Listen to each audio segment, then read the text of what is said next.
नमस्कार दोस्तों, कुंदन एकेडमी के हिंदी ज्ञान यूट्यूब चैनल में आपका स्वागत है।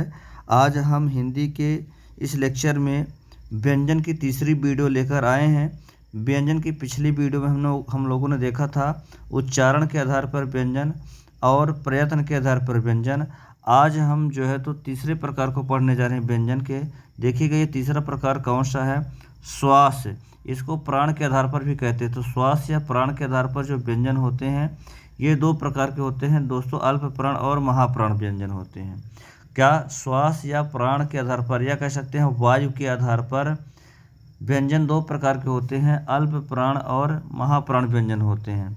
अब यहाँ देखिएगा दोस्तों, हम आज देख रहे हैं कि अल्प प्राण व्यंजन कौन से हैं, यहाँ पहचानना है ना। चूँकि मैंने बहुत तरीके से वर्गीकरण यहाँ कर दिया है और नीचे वहीं परिभाषा भी लिखी हुई है, तो आप परिभाषा भी वीडियो को रोककर देख सकते हैं या नोट कर सकते हैं। तो देखिएगा अल्प प्राण व्यंजन कौन से कहलाते हैं। देखिएगा यहाँ जो पहली पंक्ति है, तीसरी पंक्ति और पांचवी पंक्ति, मतलब पहला, तीसरा और पांचवी जो पंक्ति है तथा यहाँ अंतस्थ व्यंजन दिए हुए हैं या र ला वा, ये अल्प प्राण व्यंजन कहलाते हैं। देखिएगा जो प्रथम पंक्ति है इसमें कौन से आते हैं, ये व्यंजन आते हैं।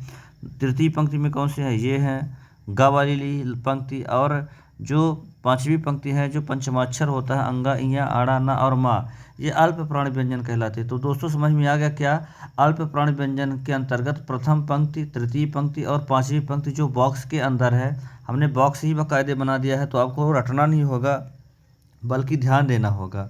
और जो अल्प प्राण व्यंजन होते हैं या र ला वा भी इसी के अंतर्गत आते हैं। हमने बताया जैसा कि अंतस्थ व्यंजन भी किसके अंतर्गत आते हैं, अल्प प्राण व्यंजन के अंतर्गत आते हैं। तो दोस्तों इस वीडियो में आगे हम बताने जा रहे हैं महाप्राण व्यंजन को। ठीक है दोस्तों, देखेंगे महाप्राण ध्वनि कौन सी होती है। तो यहाँ एक एक करके महाप्राण दोनों व्यंजनों को भी देखेंगे। देखिए महाप्राण के अंतर्गत जो है तो कौन कौन से आते हैं, मुख्य रूप से दो आते हैं। इधर देखेंगे ये जो द्वितीय पंक्ति है और चौथी पंक्ति है, और लास्ट में यहाँ नीचे दिखे यह है वो जो ऊष्म व्यंजन होते हैं। कौन कौन से? श, श, श, हा, ये भी महाप्राण व्यंजन कहलाते हैं। यहाँ लिखा हुआ दोस्तों, तो कहने का आशय है कि जो द्वितीय पंक्ति है, चौथी पंक्ति है और जो ऊष्म व्यंजन होते हैं ये प्रायः क्या कहलाते हैं, महाप्राण व्यंजन कहलाते हैं। तो इनको भी मैंने अलग से कर दिया है। जो अल्प प्राण व्यंजन है वो बॉक्स के अंदर हैं और बचे हुए सब के सब व्यंजन क्या कहलाएंगे, महाप्राण व्यंजन कहलाएंगे। अब दोस्तों आगे हम लोग परिभाषा देखते हैं। देखिएगा यहाँ पास परिभाषाएं इनकी दी हुई हैं, एक एक करके देखते हैं। तो यहाँ सबसे पहले अल्प प्राण की परिभाषा दी है। अल्प प्राण क्या कहलाते हैं? यहाँ प्राण, देखिएगा परिभाषा में लिखा कि यहाँ प्राण से आशय श्वास या वायु से है तथा अल्प का अर्थ थोड़ा होता है। अतः जिन ध्वनियों या व्यंजनों के उच्चारण में श्वास की मात्रा कम लगानी पड़ती है वे अल्प प्राण व्यंजन कहलाते हैं। प्रत्येक वर्ग की प्रथम, तृतीय एवं पंचमी पंक्ति तथा अंतस्थ व्यंजन अल्प प्राण कहलाते हैं। यहाँ दोस्तों लिखा हुआ है कि जिन वर्णों के उच्चारण में कम वायु की आवश्यकता होती है उनको अल्प प्राण कहा जाता है। पहली, तीसरी, पांचवी पंक्ति तथा अंतस्थ व्यंजन जो होते हैं ये क्या कहलाते हैं, अल्प प्राण कहलाते हैं। इसी प्रकार देखिएगा महाप्राण व्यंजन कौन से कहलाते हैं? जिन व्यंजनों के उच्चारण में प्राण वायु का उपयोग अधिक श्रम पूर्वक करना पड़ता है वे महाप्राण व्यंजन कहलाते हैं। प्रत्येक वर्ग का द्वितीय, चतुर्थ एवं ऊष्म व्यंजन महाप्राण व्यंजन कहलाते हैं। दोस्तों यहाँ क्या बताया जा रहा है, देखिए कहा जा रहा है कि जिन वर्णों के उच्चारण में ज़्यादा वायु की आवश्यकता होती है उन्हें महाप्राण व्यंजन कहते हैं, है ना। ज़्यादा श्रम पूर्वक इनका उच्चारण करना पड़ता है। और महाप्राण व्यंजनों की संख्या हमने बताया था कि इसमें द्वितीय, चतुर्थ और जो ऊष्म व्यंजन होते हैं महाप्राण व्यंजन कहलाते हैं। दोस्तों यहाँ नोट महत्वपूर्ण लिखा हुआ, महत्वपूर्ण तथ्य लिखा है कि समस्त स्वर सघोष एवं अल्प प्राण होते हैं। यदि जो स्वर हमने पिछली क्लास में पढ़ाया था स्वर, तो स्वर क्या होते हैं, यदि सघोष और अघोष में कहा जाए और प्राण अथवा अल्प प्राण या महाप्राण में कहा जाए तो ये ध्वनि जो स्वर होते हैं, स्वर प्राण में अल्प प्राण कहलाते हैं और सघोष अघोष में क्या कहलाते हैं, सघोष वर्ण कहलाते हैं। यहाँ लिखा हुआ ध्यान रखेंगे कि जो स्वर होते हैं सघोष होते हैं और अल्प प्राण होते हैं। अब दोस्तों सघोष क्या कहलाता है आगे के हम देखिएगा वीडियो में बताने जा रहे हैं, क्योंकि आज चौथा आधार भी इसी वीडियो में पढ़ेंगे। देखिएगा आगे एक चौथा आधार यहाँ पास है। हमने देख लिया है वीडियो में कि तीसरा व्यंजन का तीसरा भी प्रकार पढ़ लिया है। अब व्यंजन का चौथा प्रकार पढ़ने जा रहे हैं, स्वर तंत्रियों के कंपन के आधार पर व्यंजन। क्या कह रहा है दोस्तों, स्वर तंत्रियों के कंपन के आधार पर व्यंजन, या कहे तो वाग् यंत्र के आधार पर, वाग् यंत्र में कंपन के आधार पर व्यंजन। देखिए दोस्तों, आप मानव शरीर में 5 प्रकार के जो स्वर यंत्र होते हैं, कंठ, ताल, मूर्धा, दंत और जो ओष्ठ होते हैं, इनमें घोष के आधार पर हम देख रहे हैं। घोष का मतलब होता है कंपन दोस्तों। तो देखिएगा, घोषत्व के आधार पर कह सकते हैं, या स्वर तंत्रियों में कंपन के आधार पर कह सकते हैं। व्यंजन भी 2 प्रकार के होते हैं, सघोष और आघोष होते हैं। देखिएगा, यहाँ आघोष लिखा और सघोष, ये 2 प्रकार हो गए। कौन से वर्ण, देखिएगा व्यंजन में कौन से वर्ण आघोष हैं और कौन से सघोष हैं। हमने यहाँ देखिएगा वीडियो में जो आघोष व्यंजन है, यहाँ देखेंगे ध्यान से, जो आघोष व्यंजन उनको हमने बॉक्स के अंदर बना दिया है।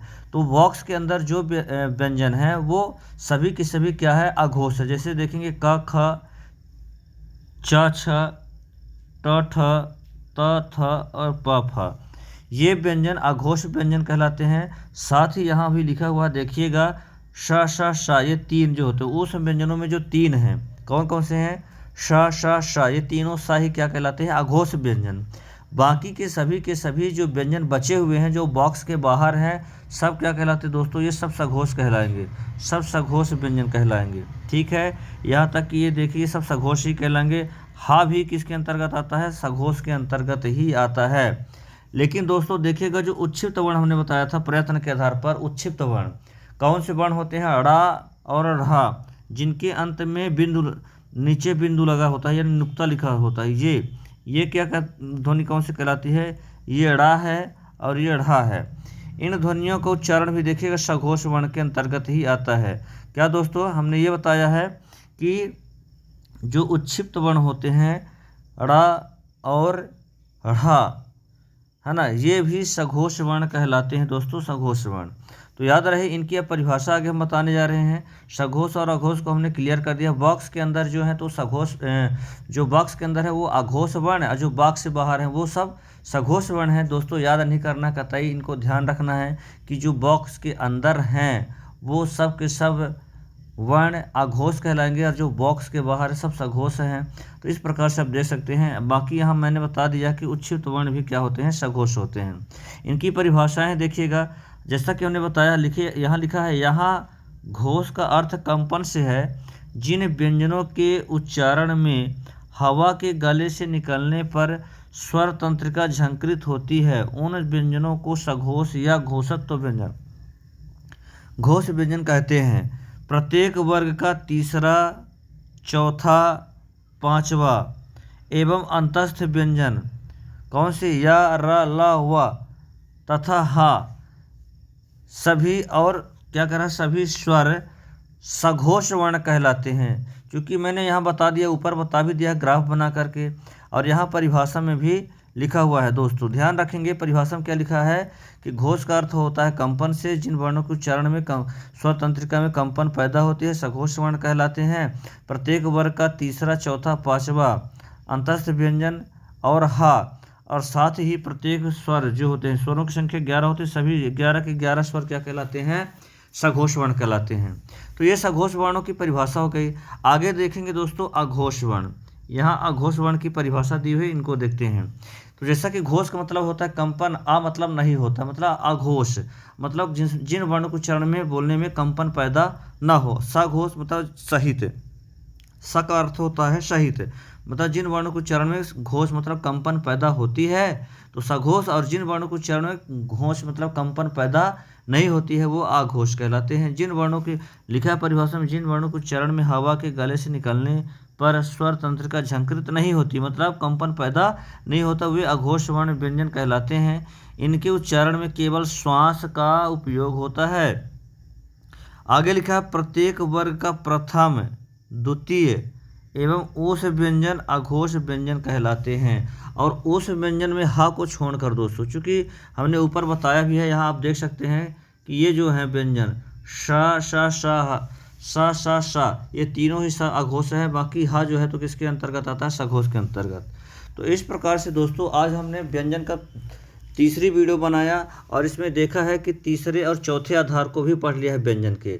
तो पहला आधार कौन सा था? उच्चारण के आधार पर। दूसरा था प्रयत्न के आधार पर। और तीसरा आधार कौन सा था? श्वास या प्राण के आधार पर, या कह सकते हैं वायु के आधार पर व्यंजन, जिसमें अल्प प्राण और महाप्राण आते थे। फिर देखिएगा अगला चौथा प्रकार कौन सा है?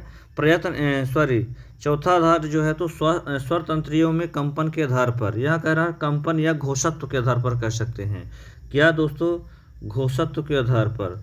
तो घोषत्व का मतलब क्या होता है? कंपन ही होता है। घोष मतलब कंपन होता है दोस्तों, ठीक है। तो कंपन के आधार पर जो होते हैं तो व्यंजन दो प्रकार के होते हैं, सघोष और आघोष होता है। बॉक्स के अंदर बने हुए सभी जो व्यंजन है वो आघोष व्यंजन है, बाकी बचे हुए सभी व्यंजन क्या है? सघोष है। ऐसा करके आप याद कर सकते हैं। बाकी इनकी परिभाषा यहाँ नीचे दी हुई है, आप परिभाषा को पढ़ें और आप नोट भी कर सकते हैं। तो आज के लिए इतना ही दोस्तों। अगली क्लास में हम कुछ ऑब्जेक्टिव क्वेश्चन बनाएंगे वर्णमाला से संबंधित, है ना। तो आप देखिएगा और प्रैक्टिस करिएगा। इस थ्योरी के माध्यम से आपका एक भी क्वेश्चन गलत नहीं होने वाला है। तो तब तक के लिए गुड डे, धन्यवाद दोस्तों। मुस्कुराते रहिए, वीडियो को लाइक करें, सब्सक्राइब करें तथा शेयर